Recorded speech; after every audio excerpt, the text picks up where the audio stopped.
అక్షయ్కి ఇండస్ట్రీలో చాలా ఎక్స్పీరియన్స్ ఉంది. ఏది చేస్తే కూడా తెలిసే చేస్తాడు. సర్వీసు ఏది చేయాలి ఏది చేయకూడదు అన్నది బాగా ఆలోచించి చేస్తాడు. అందం ప్రతి వాంట్లోనూ ఒక అందం ఉంటుంది. మన వైఫ్లో ఉండొచ్చు, మన పిల్లలతో ఉండొచ్చు, మన హౌస్లో ఉండొచ్చు, మన చేసే పని ఇంట్లో అందం ఉంటుంది.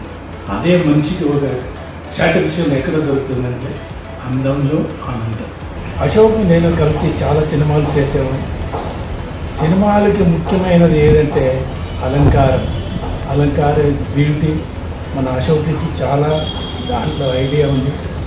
నేను కలిసిన సినిమాలో వాడికి చాలా ఎక్స్పీరియన్స్ ఉంది. చేసిందంతా సక్సెస్. దానికి నేను అశోక్కి చాలా రికమెండ్ చేస్తాను. Alankar Makeup Studio and Academy.